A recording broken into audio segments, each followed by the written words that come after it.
नमस्कार, मैं हूं प्रासुक जैन और एक बार फिर से आप सभी का स्वागत है। और आज मेरे साथ एक ऐसे व्यक्ति मौजूद हैं जिनके दिन की शुरुआत कबूतरों को दाना डालने से होती है और दिन का अंत गायों को रोटी खिलाने से। पिछले 5 वर्षों से निरंतर वे इस पशु सेवा के सामाजिक कार्य को आगे बढ़ा रहे हैं। इन्होंने इस बात को सिद्ध किया है कि हमारे समाज में गौरक्षकों के साथ साथ गोपालों के होने की भी जरूरत है। हमारे देश में जहां पर हम एक तरफ जीवों को और जानवरों को लोगों के द्वारा निर्दयता पूर्वक मारने की बात सुनते हैं, वहीं दूसरी तरफ कोरोना की इस वैश्विक महामारी के लॉकडाउन दौर में भी इस पशु सेवा के सामाजिक कार्य को निरंतर आगे बढ़ा रहे हैं ऐसे लोगों के बारे में भी सुनते हैं। जी हाँ, यही है भारत देश। और उस व्यक्ति का नाम है राजेश कुमार जी, जो कि पेशे से एक LIC अभिकर्ता है और ब्लॉक कांग्रेस कमेटी के अध्यक्ष हैं और साथ ही एक सामाजिक कार्यकर्ता होने के नाते विभिन्न सामाजिक संस्थाओं के साथ जुड़े हुए हैं। नमस्कार सर। नमस्कार। बहुत बहुत स्वागत है आपका। और आप एक बहुत अच्छा सामाजिक कार्य कर रहे हैं सर, निरंतर आपका कार्य आगे बढ़ता रहे सर। आज के इस आधुनिक युग में जहां हमारे पास अपने परिवार के लिए भी वक्त नहीं होता, हम अपने काम में इतने व्यस्त होते हैं, वहीं पर आपको कब ऐसा लगा कि मैं मेरे काम से थोड़ा वक्त निकाल कर मुझे ये कार्य करना चाहिए और इस पशु सेवा के कार्य को मैं आगे बढ़ाऊं? मैं मानता हूँ कि अगर कोई ये कहता है कि मुझे समय नहीं मिलता, तो ये बिल्कुल गलत कहना है उसका। आज समय की बात करते हैं हम, तो व्यक्ति 3 घंटे मूवीज देख के ख़राब कर लेता है। रोज़ाना कई तरह के टीवी पे सीरियल आते हैं, उसमें बैठ के समय ख़राब कर लेते हैं। यार दोस्तों के साथ हम होटलों में बैठ के घंटों घंटे गप्पे मारते हैं, वो सब तो समय मिल जाता है। ये व्यक्ति की सोच पे है कि वो किस दृष्टिकोण से सोचता है। अगर उसकी सोच सकारात्मक है तो समय ही समय है, और अगर उसकी सोच नकारात्मक है, समय नहीं मिलता है और ये सब फालतू काम करने से क्या फ़ायदा, अगर उस तरह की सोच है तो फिर उसके लिए समय नहीं है। बाकी अगर आदमी सोचता है मैं अपने लिए तो जी रहा हूँ, तो अपने लिए तो सब जीते हैं, पर अगर मैं औरों के लिए जीऊँ और कोई अच्छा काम करूँ, जीवों के प्रति दया भाव रखूँ, किसी गरीब ज़रूरतमंद की मैं मदद करूँ, तो समय ही समय है।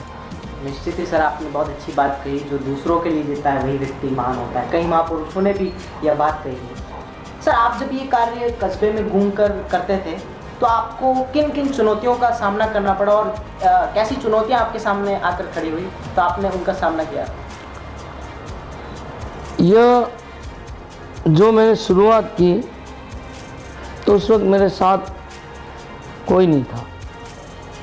महीने भर तक मैं अकेला ही इस कार्य को कर रहा था और मुझे इतनी खुशी होती थी जब मैं पूरे कस्बे के अंदर गायों को अपने हाथों से रोटियां खिलाता था, तो मुझे बहुत आनंद की अनुभूति होती थी। फिर 2 महीने बाद मेरे साथ एक संजय जी मलाशिया हैं, कल्पेश तेली हैं, वो लोग जुड़े और धीरे धीरे फिर मुझे 2-3 लोगों ने उसमें कुछ, एक विनय जी मिश्रा जो बैंक के मैनेजर हैं, एक देवीलाल जी पंचाल हैं, रमेश जी कोठारी हैं, रमेश जी गांधी हैं, इन लोगों ने मेरे इस कार्य को देख के वह काफ़ी अभिभूत हुए और उन्होंने कुछ आर्थिक सहयोग देना भी शुरू किया। 2-3 साल तक हम इस कार्य को निरंतर जारी रखा और निरंतर जारी है, पर 3 साल बाद लोगों को ये लगने लगा कि बहुत अच्छा काम हो रहा है कस्बे के अंदर। आज तक कस्बे में इस तरह की किसी ने कोई पहल नहीं की, तो राजेश जी और उनकी टीम बहुत अच्छा काम कर रही है। तो फिर सभी लोगों ने अपने जन्मदिन पे, अपने बच्चे के जन्मदिन पर, अपनी मैरिज एनिवर्सरी पर, पिताजी की पुण्यतिथि पर जो भी परिवार में कोई तिथि आती थी, कोई खुशी की या समिति की, तो उन सभी लोगों ने हमें धीरे धीरे अपनी तरफ से गायों को जो हम चारा भी खिलाते हैं, रोटियां भी खिलाते हैं, सुबह हम कबूतरों को चुग्गा भी खिलाते हैं, तो लोगों ने हमें आर्थिक रूप से मदद देनी, सहयोग की, पर हमने किसी को नहीं कहा कि आप हमें मदद करो। तो सर, आपने ये इस कार्य को जब आपने शुरू किया तो आपने कैसे लोगों को अपनी तरफ जोड़ा और आपको कितना समय लगा इस नेक काम में लोगों को अपनी तरफ जोड़ने के लिए, इस नेक काम की ओर जोड़ने के लिए? मैं वही बता रहा था, शुरुआत में हम 3-4 लोग थे, पर हम जब पूरे कस्बे में घूमते थे तो लोग उत्साह देते हैं, क्या कर रहे हैं। फिर लोगों को पता चला ये बहुत अच्छा काम हो रहा है, तो लोग उससे प्रेरित हुए, उससे खुश हुए। धीरे धीरे फिर हमने क्या है, सोशल मीडिया के ज़रिए जो लोग हमको आर्थिक सहायता देते थे उनका हम सोशल मीडिया के ज़रिए उनका आभार व्यक्त करते थे। तो एक बहुत अच्छा संदेश पूरे कस्बे में गया, और सोशल मीडिया के रूप से मुझे आज ये कहते हुए बहुत ज़्यादा खुशी है कि बॉम्बे में मेरे एक मित्र हैं, उन्होंने देखा, उन्होंने भी कहा कि भाई राजेश आज ये हमारी तरफ से करना। उदयपुर में उन्होंने पढ़ा, उन्होंने भी कहा हमारी तरफ से करना।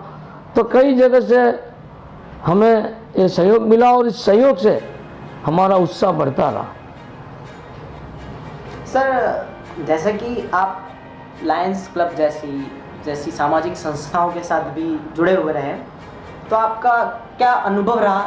एक पशु सेवा का सामाजिक कार्य आप अकेले कर रहे हैं और एक सामाजिक संस्था के साथ काम किया आपने, तो इन दोनों कार्यों में आपका क्या अनुभव रहा? हम ये जो पशु सेवा का कार्य तो कर ही रहे हैं। अभी जो लॉकडाउन हुआ था, उस लॉकडाउन के अंतर्गत हमने देखा कि लोगों के सामने काफ़ी दिक्कत है, लोगों की आजीविका चली गई, लोगों के पास खाने के लिए समस्या, कुछ खरीदने के लिए धन की आवश्यकता। तो ऐसे समय हमने कई लोगों की मदद की। ये मदद कहना वैसे अच्छा नहीं लग रहा है, पर इस माध्यम से हो सकता है मेरे संदेश से लोग देखें और प्रेरणा ले, इसलिए कह रहा हूँ।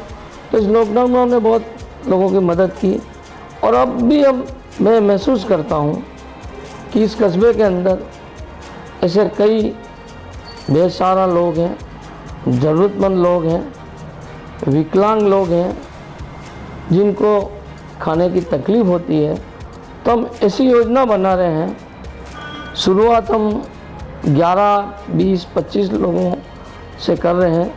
जैसे जैसे हमें सहयोग मिलता रहेगा तो हम संख्या बढ़ाते हुए निश्चित तौर पे हम रोज़ाना उनको भोजन करा सकें, इस तरह की हम योजना बना रहे हैं, और हम इसको बहुत जल्दी ही इस योजना को क्रियान्वित करेंगे।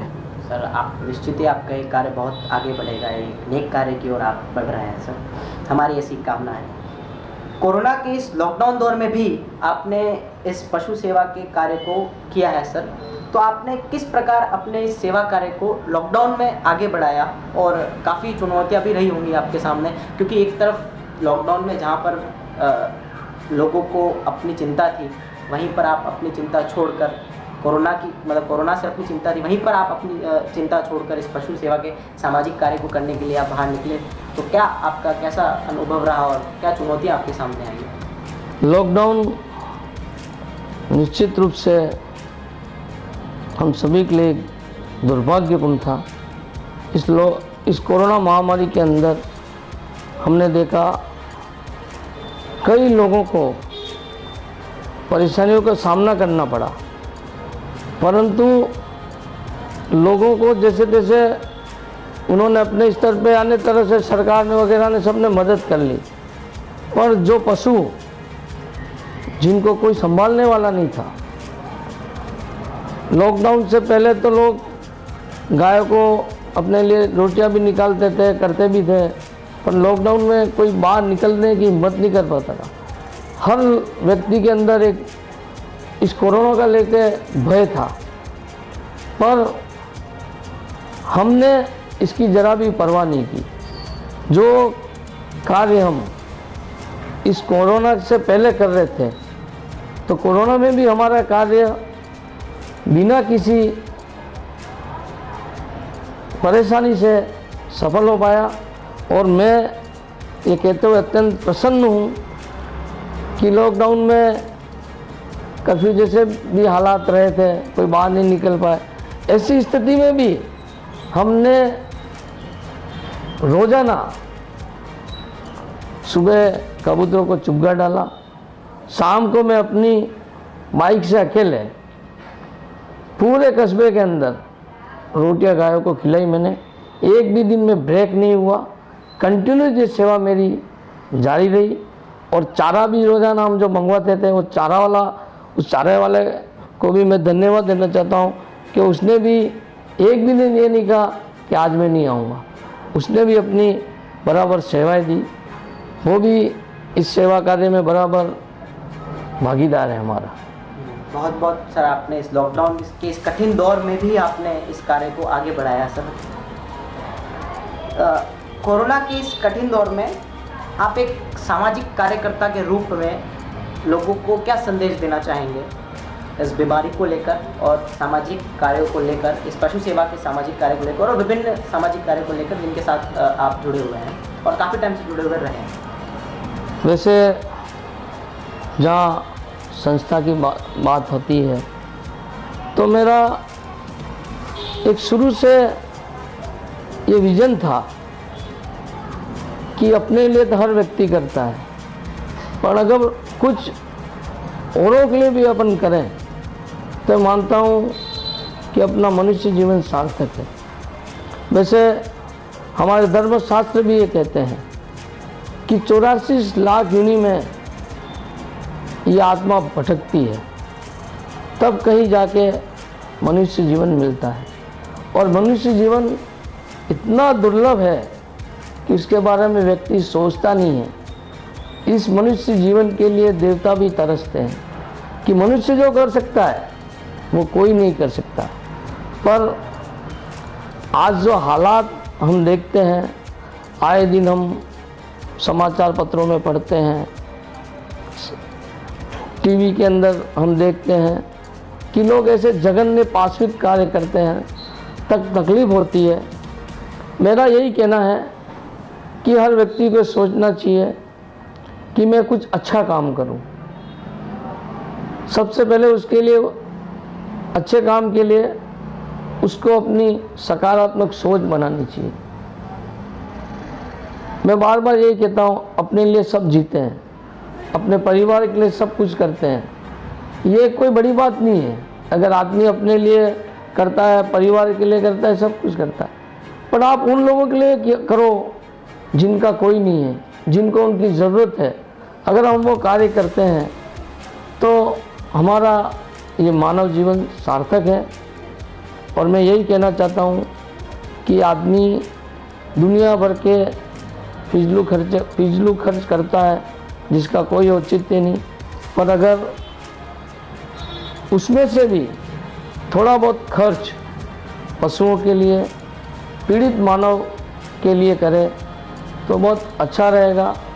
और ये जो हम कार्य कर रहे हैं, हम कुछ नहीं कर रहे हैं। आज व्यापक स्तर पे आचार्य विद्यासागर जी महाराज के सानिध्य में पूरे देश में कई गौशालाएँ चल रही हैं जिसके अंदर सैकड़ों पशु हैं। तो उनको हम देखें तो हम कुछ नहीं है, पर एक हमारा ये छोटा सा प्रयास है। हमारी इसके पीछे कोई ख्याति प्राप्त करने की मंशा नहीं है। हम तो इसको जितना बिना प्रचार प्रसार के और साधारण तरीके से करें उतना ज़्यादा बढ़िया है। और आगे की बात तो मैं नहीं कहता, पर ये मेरी दिल की बहुत बड़ी इच्छा है कि मैं जब तक रहूँगा तब तक इस कार्य को मैं सदैव करूँगा, मैं इसको बंद नहीं करूँगा। और भगवान ऋषभदेव से मैं यही प्रार्थना करता हूँ कि हर प्राणी के अंदर अहिंसा की भावना हो, करुणा की भावना हो, भाईचारे की भावना हो। अगर ये सब भावना रही तो निश्चित रूप से व्यक्ति के अंदर दया प्रेम के भाव जागृत हो सकेंगे। आपने संस्थाओं के बारे में बताया। मैं पिछले 25 सालों से अखिल भारतीय दिगंबर जैन युवा परिषद है, जो हमारे गणनी ज्ञानमती माता जी के आशीर्वाद से चल रही है। आचार्य देशभूषण जी महाराज ने इसकी स्थापना की थी। हमारे ब्रह्मचारी रविंद्र कुमार जी इसके अध्यक्ष थे। इसके बाद अभी राष्ट्रीय अध्यक्ष जीवन प्रकाश जी हैं और महामंत्री हमारे जयपुर के उदयभान जी हैं।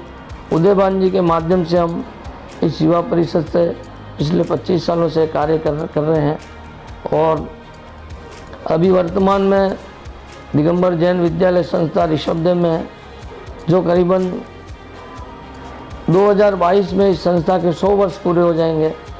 मुझे बताते हुए बहुत गौरव हो रहा है कि एकमात्र यही विद्यालय था। इसी विद्यालय में यहाँ से आसपास के सारे लोग पढ़ के गए। इसमें कई IAS निकले, उद्योगपति निकले। आज भी वो इस बात को मानते हैं कि हम जैन विद्यालय से पढ़े हैं। तो इस संस्था के भी 2022 में 100 वर्ष हो जाएंगे। हम इसका शताब्दी वर्ष बड़े भव्यता के साथ मनाएंगे। पिछले कार्यकाल में भी मैं इस संस्था में महामंत्री था, अभी भी मैं इस संस्था में महामंत्री हूँ। संस्था में भी मैं पिछले 18 साल से जुड़ा हुआ हूँ। मेरे सहपाठी गंधर जी भी मुझे संस्था में था तब भी सहयोग दे रहे थे। अभी संस्था में नहीं है तो भी इनका मुझे कई बार हम शैक्षणिक प्रशिक्षण शिविर लगाते थे तो इनका बराबर सहयोग मिलता था। अभी हमारे समाज के चुनाव हुए, उसमें भी हम कार्यकारिणी में आए हैं। समाज की एक और अखिल भारतीय दिगंबर जैन तीर्थ रक्षा कमेटी है, उसमें भी मैं कार्यकारिणी सदस्य हूँ। लायंस क्लब में मैं रहा हूँ और यही है कि पॉलिटिक्स में भी मैं ब्लॉक कांग्रेस कमेटी का अध्यक्ष हूँ। राजनीतिक सेवा में भी काफ़ी सक्रिय रूप से आगे आए हैं और उसमें रहे हैं काफ़ी संस्थाओं के साथ जुड़ने के बाद भी। तो उसमें आपका कोई अनुभव रहा हो कोई कार्य करने का जो आपने कभी किया? राजनीतिक कार्य क्षेत्र की बात करूँ तो मैं पिछले 28 सालों से सक्रिय राजनीतिक में रहा हूँ। मैंने NSUI से अपने राजनीतिक कैरियर की शुरुआत की। NSUI से मैं युवक कांग्रेस का ब्लॉक महामंत्री रहा। इसके बाद ब्लॉक कांग्रेस कमेटी का महामंत्री रहा, जब खेरवाड़ा के अंदर एक ही ब्लॉक था। वर्तमान में भी खेरवाड़ा विधानसभा क्षेत्र में 2 ब्लॉक हैं, खेरवाड़ा और ऋषभदेव, और मैं अभी वर्तमान में ऋषभदेव ब्लॉक कांग्रेस कमेटी का अध्यक्ष हूँ। राजनीतिक की आज हम बात करते हैं तो कभी कभी मुझे भी तकलीफ़ होती है कि पहले की जो राजनीतिक थी और वर्तमान की जो राजनीतिक है उसमें बहुत फ़र्क नज़र आता है। पहले राजनीतिक सेवा दृष्टिकोण, सेवा भावना से की जाती थी। जो भी आता वो सोचता है मैं कुछ सेवा करूं, विकास करूं, पर आज एक राजनीतिक को वैसा ही ग्रुप कर दिया है। पर मैं इससे बहुत अछूता हूं।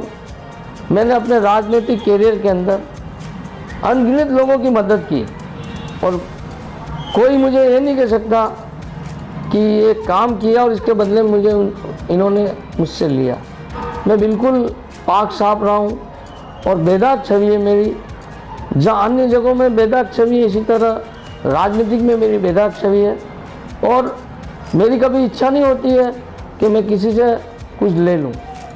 मैं मानता हूँ कि अगर अपन ईमानदार और निष्ठा से कार्य करेंगे तो इसके सुखद परिणाम अभी नहीं मिलेंगे, पर आने वाले समय में अच्छे मिलेंगे। सर, बहुत हमारी ऐसी कामना है कि भगवान ऋषभदेव की इस धरती पर आपकी इस मुहिम के साथ बहुत लोग जुड़ेंगे आपके रहते और इस मुहिम को बहुत आगे तक ले जाएंगे, जो आप सामाजिक सेवा का जो एक पशु सेवा कार्य आप कर रहे हैं। बहुत बहुत धन्यवाद सर, आपने अपना अमूल्य समय हमें दिया। तो ये थे हमारे साथ राजेश कुमार जैन और उनके पशु सेवा के कार्य, और आगे भी ऐसे रोचक संवाद के लिए मेरे साथ बने रहिए। तब तक के लिए सामाजिक दूरी का ध्यान रखें, सुरक्षित रहें। धन्यवाद, नमस्कार। धन्यवाद आपका भी प्रासुक जी। आप ये जो कार्य कर रहे हैं इस कार्य में आप निरंतर आगे बढ़ें और मैं मानता हूँ कि इस कार्य से जब ये इस तरह की आपकी जो मुहिम है और जो आप ये कर रहे हैं उनको सोशल मीडिया के माध्यम से लोग देखेंगे, निश्चित रूप से लोग प्रेरणा लेंगे और जो अच्छे काम करेंगे तो उसका श्रेय आपको भी जाएगा। एक बार पुनः आपको बहुत बहुत धन्यवाद और आपके उज्जवल भविष्य की कामना। जय जिनेंद्र, जय महावीर। बहुत बहुत धन्यवाद आपका। आपका आशीर्वाद रहा तो ज़रूर हमारा पक्ष। बिल्कुल।